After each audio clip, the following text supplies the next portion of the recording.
اپنی روحانیت کا بڑا دھیان کریں، اپنے باطن کا بڑا دھیان کریں، غور کریں آج کل میرا دل کہاں الجھا ہوا ہے۔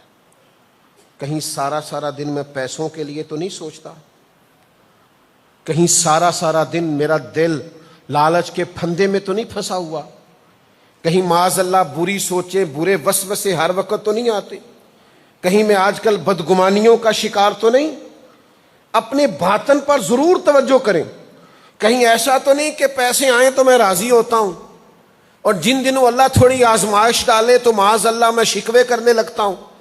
اپنی روح کا دھیان کریں، اپنے باطن پر توجہ کریں، اپنے دل کا خیال کرو، اپنی روح کا خیال کرو۔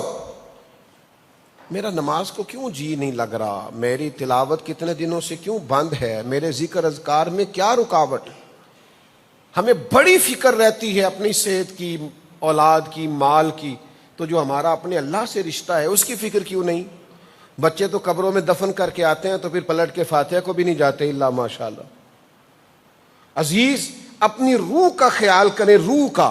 صحابہ کو بڑی فکر ہوتی تھی۔ حضرت عبداللہ بن بصر رضی اللہ تعالیٰ عنہ نبی کریم کی بارگاہ میں حاضر ہوئے، عرض کرنے لگے یا رسول اللہ صلی اللہ علیہ وسلم، آج آیا ہوں، پتہ نہیں دوبارہ آ سکوں کہ نہ، ایک کوئی بات ایسی مجھے بتا دیں کہ جس سے میری آخرت سنور جائے، اس کا یہ بھی معنی کر لیں کہ میرا دل آباد رہے، میری روح آباد رہے، میں اللہ کے ساتھ میرا تعلق بنا رہے، کوئی ایک بات۔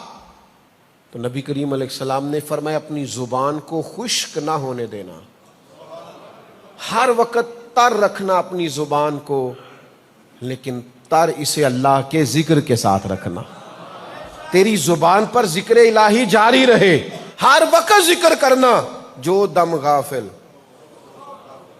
سو دم کافر، سانو مرشد ایہو پڑھایا ہو۔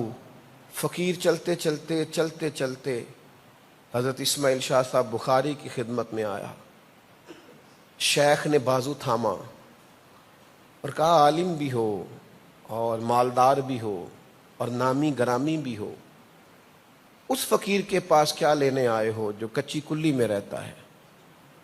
تو درویش نے آنکھ بھر کے کہا حضور روح بیمار ہو گئی ہے، کوئی دوائی پوچھنے آیا، دل بیمار ہے، کوئی علاج مل جائے نا، علاج کوئی علاج مل جائے۔ تو شیخ نے فرمایا بس دو کام نہ چھوڑنا، ایک یار کا شکر نہ چھوڑنا، ایک اسے آنسوؤں کا نذرانہ پیش کرنا نہ چھوڑنا۔ عاشق دا کام ہی رونا تونا، بنا رویوں نہیں منظوری۔ عاشق سدا ہی روندا رہندا ہے، پاویں وصل ہوئے پاویں دوری۔ اپنے رب کا شکر کبھی نہ چھوڑیں، ہر بات پہ شکر، ہر موقع پہ شکر، ہر لمحہ شکر۔ اور دوسرا، فقیروں سے آج بھی بڑا کچھ ملتا ہے، اللہ والوں سے آج بھی بڑا کچھ ہی ملتا ہے، لیکن ہمارے کشکول سیدھے نہیں۔ ہم دنیا مانگتے ہیں، کاروبار کی دعائیں کراتے ہیں، ہمیں مشہور ہونا ہے، ہمیں 50 سیکنڈ کی ویڈیو چاہیے کسی عالم بزرگ کے ساتھ، وہ نہیں مانگتے جو مانگنا چاہیے۔ اتنے بڑے آدمی حضرت سلطان باؤ، اور ایک دن تڑپ کے کہنے لگے ویکھو مینوں رب دا طالب کوئی نہیں ملیا، تے جو ملیا طالب زر دا، جو سودا ہمارے پاس تھا وہ خریدنے ہی کوئی نہیں آیا۔ غلط رنگ، غلط انداز، غلط رویے اور پہلوؤں میں لوگوں کا آنا، ہم جو دینا چاہتے تھے وہ کسی نے لیا ہی نہیں۔ کچھ ایسے بھی بزرگ ہیں جو دنیا سے روتے چلے گئے کہ یار ہمارے سینے میں کچھ تھا پر کچھ سامنے لینے والا نہیں تھا۔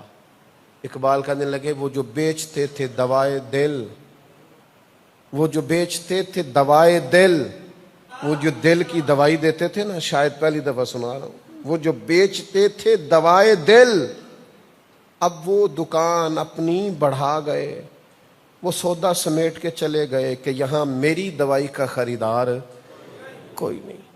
یہاں لوگ وہ نہیں چاہتے جو ہم دینا چاہتے ہیں، یہاں لوگوں کا کچھ اور رویہ ہے، یہاں لوگوں کی طلب کچھ اور ہے۔ تو میرے بھائی اگر آپ کی طلب کچھ اور ہے تو پھر غلط ڈاکٹر کے پاس نہیں جانا چاہیے، جو جس چیز کا اسپیشلسٹ ہو اس کے پاس اسی کام کے لیے جانا چاہیے۔ اپنی طلب ٹھیک کریں، اپنی روح کا خیال کریں، غور کریں کہ زبان کہیں جھوٹ کی عادی تو نہیں ہو گئی، چغلی کہیں پسندیدہ مشغلہ تو نہیں بن گیا، ذہن کہیں بدگمانیوں کا عادی تو نہیں ہو گیا، کہیں ایسا تو نہیں کہ جہاں بیٹھتے ہیں یہی سوچتے ہیں کہ مال کیسے کمانا ہے، شہرت کیسے حاصل کرنی ہے۔ ہم ایسا تو نہیں کہ پیر خانہ ہو، آستانہ ہو، ادارہ ہو، کچھ بھی ہو، ہم اپنی مخصوص سیاست سے باز نہیں آتے۔ کہیں ایسا تو نہیں کہ ہم جیسے ہیں ہم ویسے ہی ہیں۔ تو عزیز تھوڑا سا اپنی فکر کریں، علیکم انفسکم، تھوڑا اپنے اندر غور کریں۔